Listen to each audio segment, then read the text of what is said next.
It's another beautiful Sunday afternoon. This is Rubbin Minds. Welcome. My name is Ebuka Obiuchendo. Thanks a lot for joining us. We have a lot to talk about, but we're going to be starting off the show today talking about security. A lot of that has been in the front burner, especially since the NSAS protests commenced and held the nation to a standstill. Of course, culminating in the unfortunate incidents in Lekki on the 20th of October. We have heard several versions of testimony from members of the security forces, and yesterday I believe the Nigerian army did confirm that they were there. They came there as well with both live and rubber bullets. Still not sure who fired the shots and what events exactly transpired on the day. But I'm joined here now by Adebayo Obatola, who's a security expert. Thanks for being here today. Thank you. So there's a lot of skepticism from Nigerians, especially since the protest happened both with the police, with the Nigerian army, and a lot of the changing narratives that we've seen from members of the Nigerian army seems to get people even a little more cautious. Do you agree that those fears are valid from Nigerians? Yes, they are very valid. I mean, if you are living in a country where things are done and then nobody takes actual responsibility for these things, then I mean it's a serious cause for worry. Yeah. You know, and considering how the protests went, for me, I think my own personal opinion, I mean, we should have capped it at 4 days. I mean, anything that goes more than 4 or 5 days in Nigeria, we all know how it's, ends, security-wise. And there was just a whole lot of fears, at that time, from different people. Yeah. So capped it, are you talking about government should have met the demands and found a way to resolve this, or people should have just left the streets? Because when something is that organic, which was what it looked like, yes, how do you put a stop to it from the side of the protesters? So are you saying maybe government should have be more proactive? Yeah, I think government could have been more proactive, and I think they made some mistakes. Like, for example, when you say end SARS, at least that was met, but the immediate activation of SWAT, I think that already angered people again on the third day. Another issue again is while the protest was going on, I think in some states there were some still issues of brutalization, which is the same thing that they were protesting for. So that's also followed. And then I think the third was, you see, the people that were leading the protest, even though there's no known leader, like they say, are kind of people I would call the okay people in Nigeria. You cannot really control the people who are very poor, the people who do not have a source of livelihood, the people who are just going through a whole lot. So I think at the end of the day, the number of people who are going through a whole lot outnumbered the people who had legitimate reasons for protesting. Yeah. And then things snowballed from there. But let's cross over now to, we have another guest joining us, Colonel Yomi Dare, I believe from our Abuja studios. If you can hear me, sir, how are you doing? Great, Ebuka.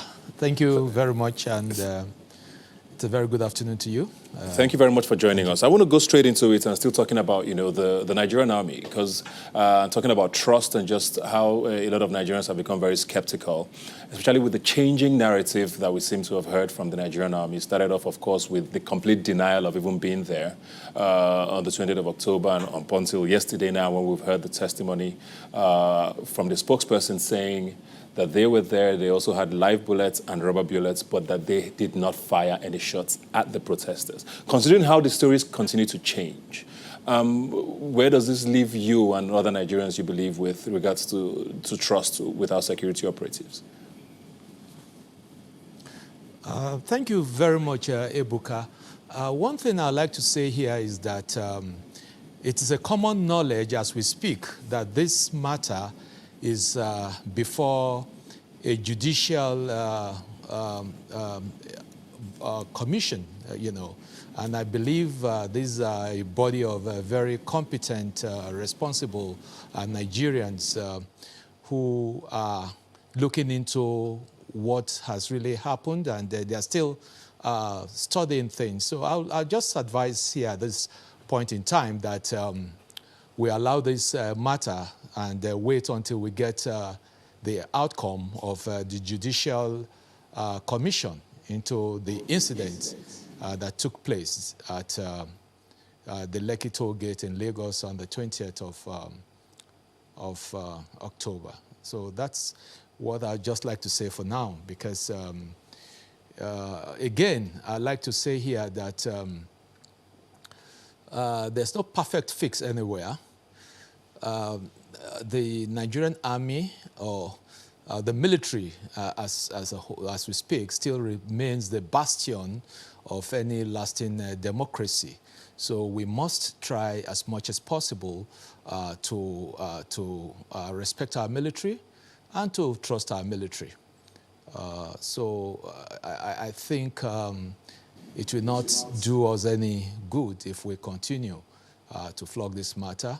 I believe that we should be patient and wait for the outcome of the Judicial Commission that is already investigating this matter. So that's all that I'd like to say. But other than that, I am really prepared to go into other security discuss this afternoon. Thank you. Well, thank you very much for that. I don't think it can be overflowed because, I mean, people allegedly were killed on the day. So it's only fair that Nigerians are concerned and continue to try to understand what exactly happened on the day. But let's move on. Still talking about things around the NSAS protest. I don't know what happened in Abuja, but with Lagos, there was a noticeable disappearance, of security operatives days after the protest occurred. There was looting and there was all of that. And even up until today, most areas will tell you that police stations are completely deserted. And there just seems to be a feeling that things are not back to normal yet. Knowing that these are usually very tense times across the country, the Ember months, Christmas is around the corner. How do you see things shaping up this year as the year winds down? Yes, I think that should be the concern of all. Other than the unfortunate event that took place with the NSAS saga, usually at this point in time, at this period of the year, there's usually security concern. Because for obvious reasons, you have, the people who traditionally would like to travel to their various, local communities to spend the Christmas, the Yuletide period with their families, in their towns, communities, and villages. And then, of course, you also find those who would want to also go out of their way to want to display that they've also made some things for themselves, as maybe from the cities. Now, as we speak, it's a common knowledge that there has been a lot of things happening. And of course, it's more worrisome because with the experience of the protests and the mayhem that was unleashed, because even the policemen were not left out of this. A lot of them, casualties were recorded. A lot of police stations were burnt down.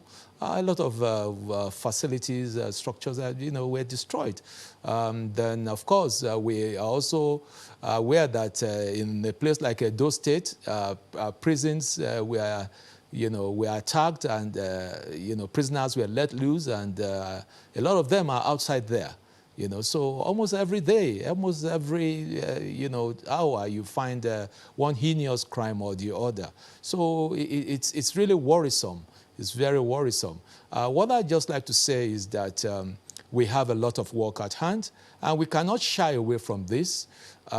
It's high time that especially the various state governors, they have to take charge with their security committees and teams, down to the local government level, and deploy resources, both human and material resources, such that people will enjoy some kind of safety and feel comfortable, during this period. But at the same time, honestly, we cannot all sleep with two eyes, because security is everybody's business, should be everybody's business, and must be everybody's business. All right. I'll come back to you now, Kona Yamidari. Let me, Adedayo, I hear what he's saying, but the governors, state governors, continue to give the excuse that security is under the exclusive list, is the responsibility of the federal government. How do we start to have these conversations? We're seeing constant stories about things happening on the Kaduna-Abuja Expressway. Lagos, like we said, has been pretty much unsafe for a number of days now. The Northeast is still having its issues. The Middle Belt is still going through all of this. December is fast approaching. Even people going from Lagos to the east are complaining about, robberies and all of that. So there's a little too much happening, and people don't seem to know where to find the answers right now. Yeah, I think it's time for us to start looking at the community or state policing. But in looking at the community or state policing, for me, there are certain things that we need to put in place. If not, it will just end up like the state's INEC or the state's electoral stuff. The governors or within the Southwest region or any of the regions needs to start discussing their security and how to manage themselves. The truth about it is, the police at the federal level is very hard to manage. I mean, sometimes you drive, and then most of the times, again, people in a lot of young people actually are not very well traveled.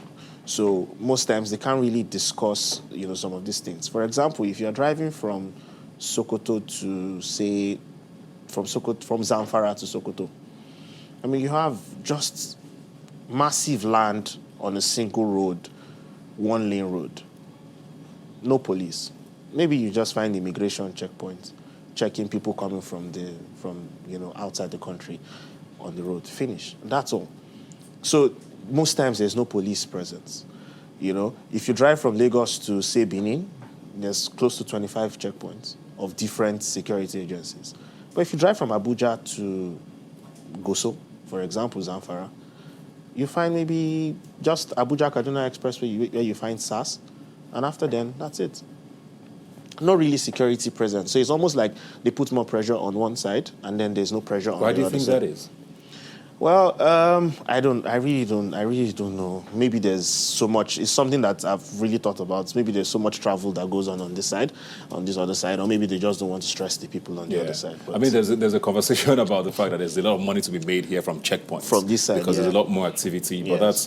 But that's conversation for another story. And of course, you've mentioned the state police there. People have always said the National Assembly we have today is almost not willing to have that conversation, also because of the skepticism of how state governors would handle things. But there's also not an intentional, uptick in the number of policemen. We have very weird ratios. I think it's one policeman to almost 4,000 or 400, 400 Nigerians, I think so, yeah. Which almost seems impractical.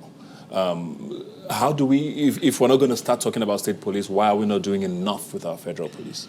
So I think police, they need to recruit more people. And then most importantly, I don't know why they're not looking at that direction. There's what they call spy police. So a lot of people go through this course. People like you and I, go through the course and actually graduate and pass with different ranks.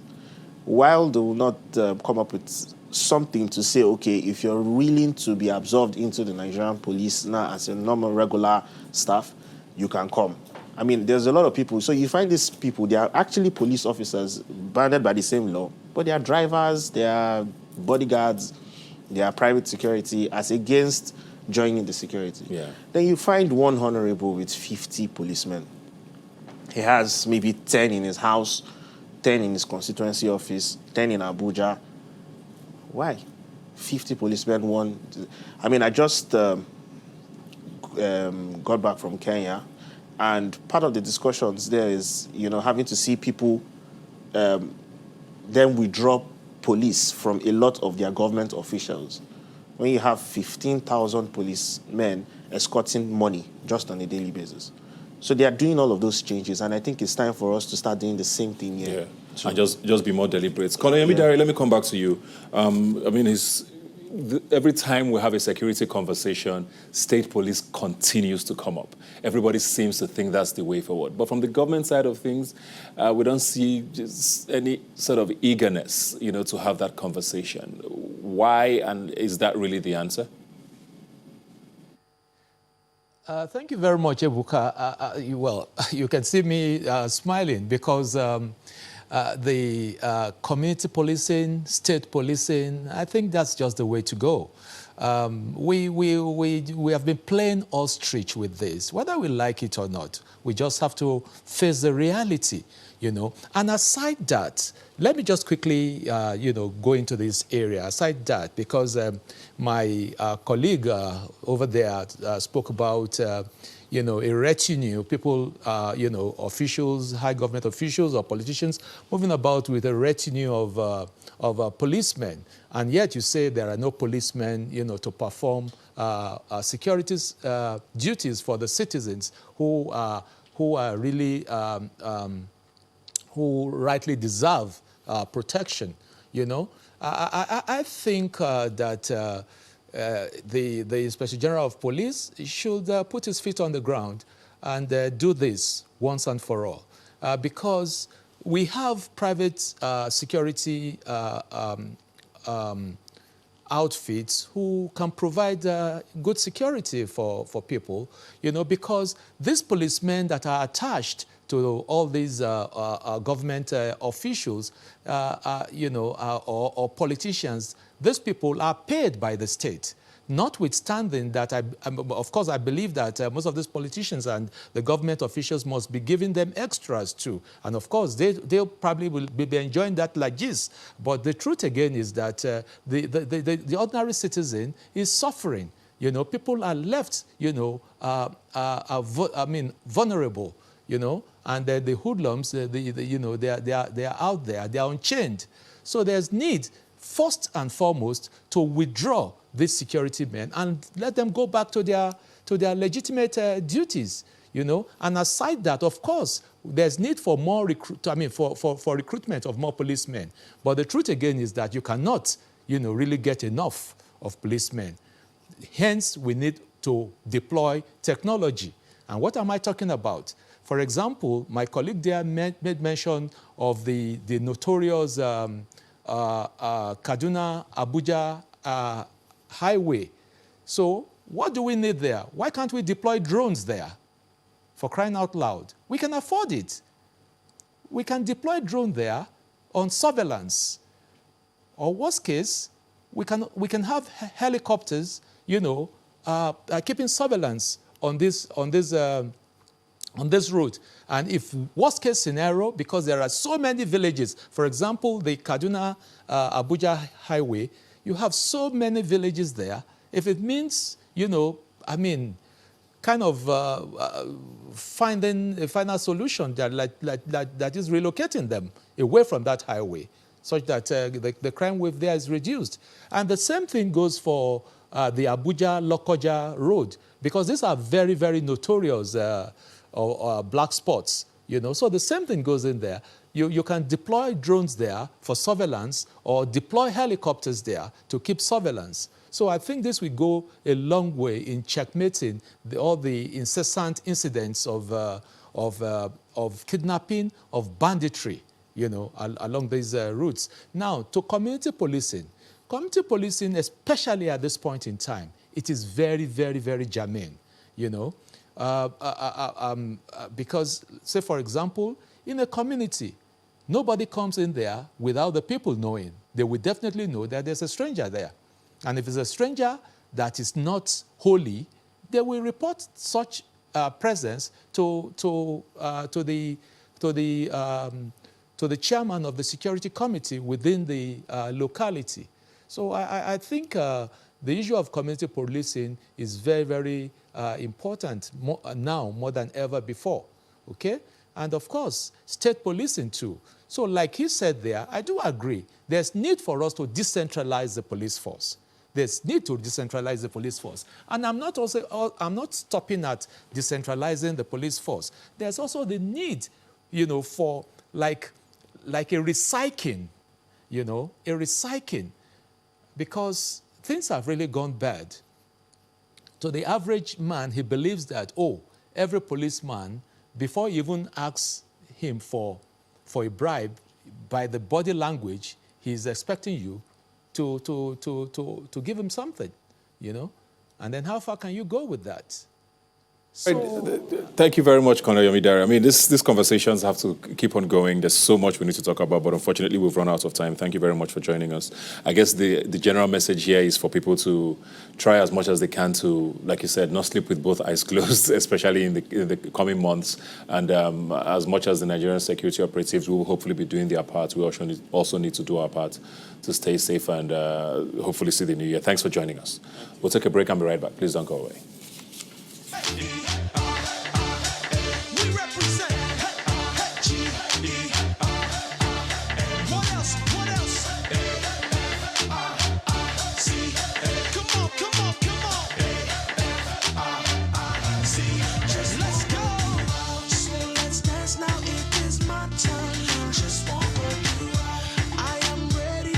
All right, welcome back. We're going to switch our conversation now to something that probably caught our attention 4 or 5 years ago, a phrase, fake news, probably by the President of the United States, Donald Trump, and it has become a part of conversation around the world now and what it does to harm narratives wherever you are.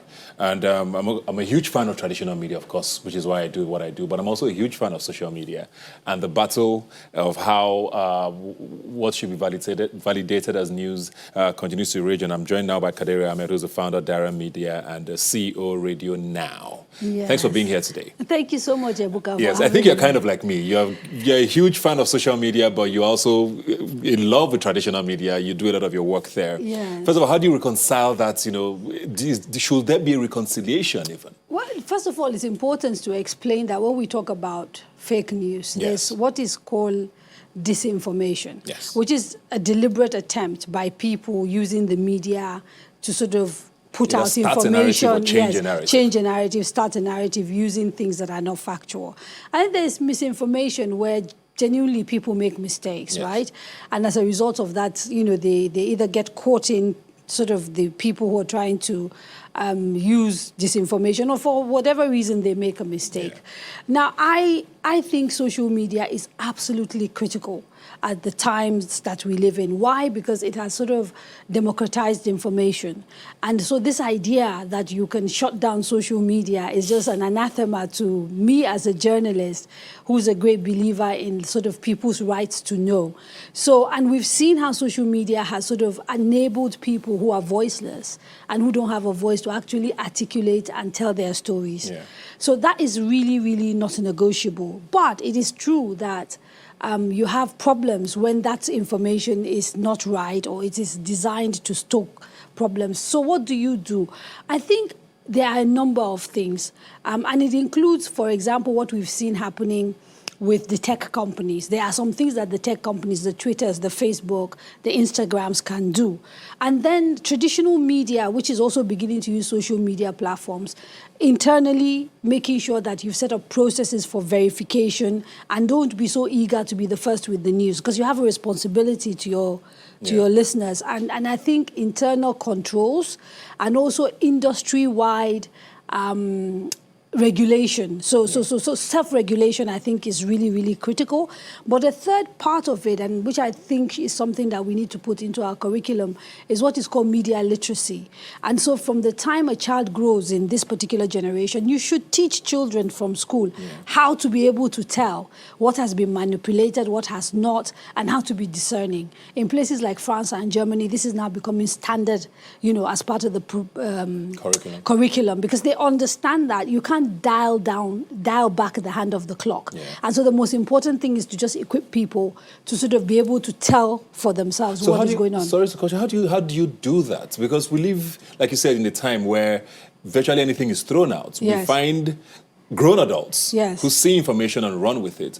Sometimes some of us have even seen things you're like, We've all made mistakes. We've all made mistakes and believed things. And, you know, before you realize this might have been. So how, as a regular human, do you see information and decide? We are in new territory, and there's no doubt about that. But, you know, part of, again, like I said, if you kind of educate people and let people know that this is real, then that is one way, so that people begin to be discerning themselves. But I also think that increasingly you're going to find people initially at the beginning of social media thought that social media was going to make journalism irrelevant. On the contrary, I think actually what has now happened is that media houses that earn and maintain the trust of audiences are going to do really, really well, because there's so much misinformation, disinformation out there, that if you end up being the media house that people trust is going to be the currency, right? That's going to be used by media houses to ensure they are successful. So if you become that media house that people know, when you put things out, they can almost bet their life on it, then you're going to be the media house that everybody runs to. It doesn't mean misinformation will disappear, but it means that there are voices that are legitimate, that are credible, that people will then turn to verify whatever they see out there. And I think that has to be the strategy. I mean, we even have a case, not just in Nigeria, around the world, where even government has been accused of throwing things out there. Just to but you see, it's really, if you look at the way Donald Trump used this idea of fake news and delegitimized the media, it's really dangerous, particularly in societies that believe in democracy, because you cannot have democracy without a free press, right? So anybody who undermines the media essentially is undermining democracy, because there's a reason why the journalism is embedded in our constitution, right? It is supposed to help hold people in positions of authority accountable, because nobody else can. And so it is an important and critical pillar of democracy. Our democracy is not perfect. None is, as we've seen America 200 plus years unraveling, right? So, but it is something you keep trying to perfect, and you can't perfect it if you muzzle the press, if you become autocratic and you undermine the press, right? It's really, really dangerous, you know, undermining the press, because this same press that you undermine, you will be surprised, you may need them in a year or two, you know? So sort of shifting a bit from the conversation on fake news, I mean, social media, like we've seen, even in Nigeria, has become very powerful with elections, with the protests, and just, you know, speaking out and holding government accountable. But unfortunately, we also have areas in this country where, you know, penetration of sort of mobile and data isn't as healthy as it should be. You are very passionate about issues in the North. You've spoken up a lot about, you know, all of the banditry and things just happening in the northwestern part of this country. And it feels like, because the social media penetration isn't as strong as it is there, voice isn't amplified enough. So this sort of shifts again the responsibility to traditional media. Yes, absolutely. In situations like that, how do we help to amplify this sort of conversations better? Well, so, I mean, the North radio remains really powerful in the North still, but surprisingly, so does WhatsApp, because there's a phone now in everybody's hand. WhatsApp is a whole other conversation. Yes, you know, so but it's a social media platform. Yes, and I know people, when they think of social media, they think in terms of Facebook and Twitter, Instagram, and all of that. But WhatsApp is actually, one of the studies I saw, and I can't remember who did it now, shows actually that the bulk of fake news that is actually shared on WhatsApp. If you remember, I think last year, they actually reduced the number of shares you could do per item to something like 5. And it was because people were using it to sort of forward things, and it could be damaging. So in the North, WhatsApp is actually quite powerful. You find that Kannywood, for example, local singers use that as a platform to sort of, you know, promote their work. And so there's no reason why, you know, as a creative media organization, one cannot tap into that. So we, for example, at Radio Now, are already planning programming using WhatsApp as a means of disseminating that information.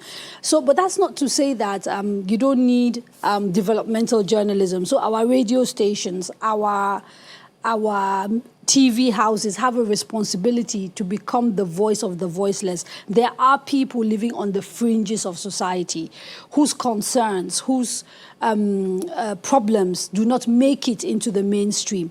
And part of it is a problem of essentially money. A lot of media houses don't have enough resources to do the sort of reporting that they should do to put people across this country.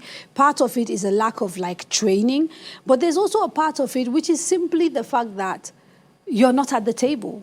And it's a bit like, you know, you talk about inclusion. So media houses have a responsibility when they're hiring to also be diverse in the way they hire. Because when people are around the table, they tend to remember the issues that bother them. But sometimes it's just an omission, not because of anybody is being nasty or anything. It's not deliberate. It's just that there's no one there to articulate what the issues are, because they're not from there. They don't understand it. We'll get to your new baby Radio Now very quickly. But before that, I want to talk about, you know, we've talked about fake news and government, and, you know, this idea keeps floating around in Nigeria that, you know, there's going to be a bill very soon to sort of regulate. They say they're not banning, to regulate, you know, free speech pretty much, especially with social media. I think it'll be a mistake. How do we, as people now, you know, handle that conversation with government? And if you were to advise government, what do you tell them to do? Because there's people who have said regulation is kind of important, but what kind of regulation? Or is it even important? Yeah, so I think it would be a mistake for government to try and sort of clamp down. You must understand, the people who are in office today are only in office because people fought hard to entrench democratic rule. There are people who fought soldiers to a standstill in this country so that we could go to the polls and actually elect a president. That would not have been possible if you were muzzling the press. The Nigerian press gets a lot of flack because we're not perfect. Like almost all institutions in this country, we have issues. But by and large, when it comes to the sort of big matters, the press has stepped up to the plate and done the important things. People like Kule Ajibade went to jail. People like Dapo Oloriyomi, Bagauda Kalto died, you know, fighting and trying to report what the military was doing. And so for you to now say you want to dial all that back simply because you are now in a position of authority and you feel that the media is being used to attack you. No, that is absolutely wrong. You don't make rules for individual governments. We make rules that are supposed to be for the generality of Nigerians, right? So look, we have a problem. It is true. But I've told you the ways to go about solving that problem. Engage the tech companies. Engage the media companies. And I get a bit frustrated because there's been a conversation internally that has been taking place within Nigerian media space, traditional media, and a few online outfits as well, about self-regulation. I am passionate about that because it does a number of things. Self-regulation forces us to essentially improve our own standards, right? It forces us to be accountable because you can't say you're holding others accountable and then you're not holding yourself accountable. It's really important. If you do these two things, you will watch and you'll see almost instantly the quality of our offerings will improve. And that has got to be good news if you're a businessman running a media house, because the better quality offering you have, the more people trust you, and the more audiences you have, and the better you do as a business. So I think it's a bit too slow, and I think it has now become rather urgent. And so I'm saying to the people, if they are watching me now, all those emails I've been sending, can you people please reply them? We need to self-regulate. Yes. I'm clear about that. That's what happens in a lot of other places. Appoint some sort of ombudsman whose job it is to take complaints and, if possible, sanction people. Agree all those things, and let's all sign up to it. Yeah. I think it will make a big difference. In terms of just things that are wrong, there are already rules. We have the Cybercrime Act, which, you know, can be used actually if you do really horrible things online. We've got libel and slander laws. You can use that to go after journalists who lie or who do things that you feel damage your reputation. You don't need new laws. Yes. Very well put there. Thank you very much for putting us concise there. But let's talk about radio now. I mean, you, Radio Now 95.3. Yes. For those of you who need to know. Why did you feel the need to do this? Because the one thing we don't lack is radio stations. Yes. Why do we need to have another one? And why was this important for you? Okay, so obviously I started out in radio in London. So I have a passion for radio. Why? Because I think it reaches every corner. I think it's one of those things that when TV came, many people thought radio would die. It hasn't. And the reason is that it can be a very seamless medium. You can be doing so many things while at the same time your radio is sort of in the background. Unlike a TV station, you don't need to put a lot of attention. You could actually be sitting and listening to radio. But the more important thing is that a lot of the radio stations we have here, very few actually focus on public service journalism. And for me, I think that has got to be critical, particularly at this point in time where we're going through periods of change. I think the public's right to know, and the fact that, you know, the public needs to be given the information so that they are informed citizens and they're taking informed decisions about everything that affects them is critical. And so that's the kind of, we want to do proper journalism on our radio station. But there's also another area that I think we don't do very well with. So we don't want to compete with breaking news and all of that. That's not our interest. We want to do context. we want to do analysis. We want to tell people what this means, how it affects them, and if they want to get involved, how they can get involved. So it's about social consciousness for us and national development. That is our focus on radio now. Yeah. So do you get worried that, you know, I mean, a lot of people believe, especially in Lagos, yes, you listen to radio to get away from the stress. You yes, want to hear music. Do you worry about, you know, sort of receivership from the part of the public? So because, I mean, it's great. It's a great idea. There's a lot of anecdotal things that you hear about audiences, but when you actually go out and do the work of researching. So, for example, until the EndSARS thing happened, we were told Nigerian youths are not interested in politics and governance and whatever. And it turns out it's because nobody has found the topic a way to sort of rally them and the trigger for that, right? It's the same thing they say about radio, oh, this generation, this one. And I find it's about the packaging. So you have to understand your audiences and the fact that they now actually have multiple things competing for their attention. So how you package your information and how you sell it will determine. And it's a mixture. So we're not saying we're not going to do entertainment and music. But even that, we want to do it in a way that empowers people. If I bring in a Wizkid into my studio and I'm talking to him, I don't want to talk to him just about his tracks. I will about sort of what informed how he put, because some of them also do a lot of social conscious music. But I also want to talk to him about the business. You know, young people that are interested in music, that want to get into the business of music. Is there anything in his experience that would teach them how to do this? I'm sorry, my nose is running. And your studio is very cold. Don't tell them. Yeah. So, and I actually think there's a market. It might not be the populist market. It might be a niche market, and that is perfectly fine. We're not trying to be all things to all people. Our interest is in influencing policy, helping to sort of set agendas about the things that matter, and generally promoting national development, you know, using information as a tool. I think that's very, very important, because a lot of people I found during the EndSARS protest, people will put out stuff and they'll be like, oh, I didn't know this law existed, or I didn't know this thing was a thing. You know? So for example, one of the things that we've pioneered and which is proving to be really, really popular is called Radio Now Explains. And it's a really short segment that just takes things that we hear in the news all the time, but people don't understand. So, for example, the social media bill, we had an expert come and explain to us, okay, what does the bill try to do? What is it trying to do? The other day, the president announced money to prepare for census. And we thought, that's a lot of money for preparation and not for the census itself. So we got an expert to come in and explain what census is. We've had people come in and explain, things like the Land Use Act, which was recently in the news because there was a bill in front of Parliament, you know, trying to sort out a few things. So it's really important. It's going to be a mixture of informative stuff that gives you the information you need as a citizen to engage properly. But it is also us saying that we must hold people in positions of authority accountable, because at the heart of it, that is what our constitutional duty is. Ultimately. Yes. Has this launched? No. So we've been test transmitting. We launched on December 1st. We're very excited about that. Very worried too.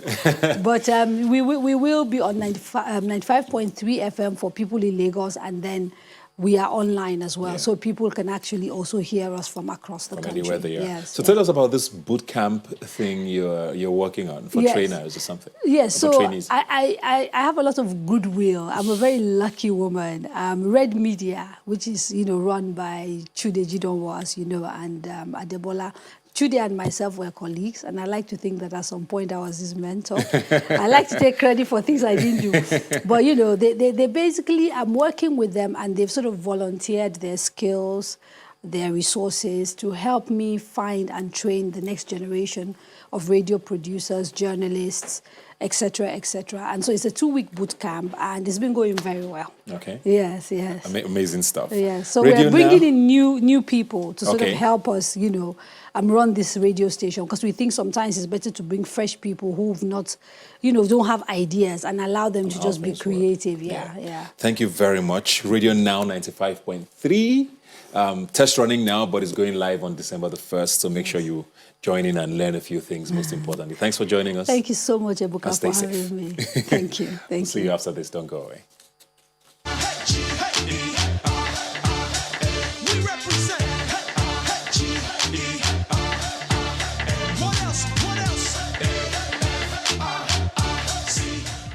Welcome back. As you can see, I'm smiling because I have interesting news for you. We're going to be talking about an amazing product that my friend here is here to talk about, Kevin Olumese, Marketing Communications Manager in Phoenix, Nigeria. Thanks for joining us. Thanks, Ibuka. So the Infinix Note 8. I like this name, the Night Shot King. Is that the nickname of this phone, and where did that name come from? Yeah, so basically that's the nickname of the phone. It's like a code name, and simply put, is because it takes awesome shots at night. Okay. So this phone is designed with a 64MP Ultra HD night shot back camera. What this camera does is it gives you true-to-life photos, even in the lowest light. So we designed this camera because we know a lot of people like to go out at night, a lot of people like to have fun. Most of the interesting things happen at night. And our pictures are not very clear. Exactly. Nobody wants blurry pictures. So this phone gives you perfect pictures, even in low-light situations. So the phone also has a 16MP dual selfie camera, which means it's a two-way camera that helps you focus your selfie pictures. Oh, nice. Also takes wide-angle selfies. So if you have a group of people in a Wi-Fi, an OSFI, so this phone will help you do that well. Awesome stuff. So, I mean, we can see some of the images there, and I saw in the commercial that played earlier, the design is very, very unique and very interesting colors. Why was that also important to incorporate in the design? Sort of the vibrancy of, the way the phone looks. The phone looks. So basically, Infinix is we're a youth-centric brand. We have a lot of brand elements that tie closely to youth interests. And so such of these elements are like fashion, entertainment, and youth empowerment. And our colors are born out of our flair for fashion. Like, we want to help people slay. If you used to slay before, an Infinix device help you slay better. Colors are popping, colors are trendy, and that's just what we want to do. And this is not just with the Note 8. I mean, it's generally an Infinix phone thing. Exactly. So it's a part of what you guys are trying to achieve. What else does it? Why should I go for the Infinix Note 8? If, for example, I'm not a huge fan of taking pictures at night, what else should attract me to the Note 8? Okay, well, the Note 8 is an awesome device, actually. Like, first of all, it has a 6.95 HD screen, which for a phone is actually massive, HD plus screen, which is actually massive for a phone. And with this screen, you can obviously do your YouTube, your Netflix. But the interesting thing about this phone is its gaming capabilities. Your Rubbin Minds. Your Rubbin Minds, exactly. The most interesting thing about this phone is its gaming capabilities. This phone is awesome for gaming. It has a 5,200 mAh battery. Battery can last for 3 days, depending on how you use it. And it also has a MediaTek Helio G80 processor. This G80 processor gives you super fast gaming. It helps you, no lags, helps you get the best gaming experience from your phone. Yeah. One other interesting thing about this phone is the Thunderback mode. So this Thunderback mode works with a big screen, allows you to do 2 apps at the same time. So you're on your YouTube, you have a small WhatsApp chat looking by the side, on the side, or you're in your Microsoft Excel, you have a WhatsApp, you have a YouTube playing at the corner. So those are the kind of interesting things about the device. Yeah, something else I just want to talk about is, I know a lot of people worry about is battery life. Yeah. We find that everybody has one power bank and 2 cords always walking around with all of these things. What is the battery life like? So the 5,200 mAh battery is a 2 to 3 day battery. Basically, this battery gives you optimum performance for 2 to 3 days, depending on what you use it on and how fast and how much power it consumes. But this is one of the biggest batteries that are out there for a basic Android phone or a basic mobile phone device. So we are safer with it. Yeah, much safer with it. We don't have to be carrying too many cables. Yes, no power banks, no cables. Well, something you mentioned earlier, talking about how the phone is made for young people and all of that. And I want to just talk about, what Infinix as a brand does, for youth empowerment. Are there things that the brand is very passionate about with regards to young people? Yeah, so basically, like I said before, Infinix is a youth-centric brand. Most of our brand elements are tied to what interests the youths. And we know, aside from slaying and having fun, youths want to get paid. Like, we know that's one thing. Nigerian youths are not lazy. So we try to empower them once in a while through young entrepreneurs, giving them some projects that will help boost whatever business they have going on. Even right now, we have an empowerment campaign going on now. It's called Empowered by Infinix Note 8. And we'll be giving 1 million naira to 2 lucky winners. Yeah, so that's 2 million naira in total.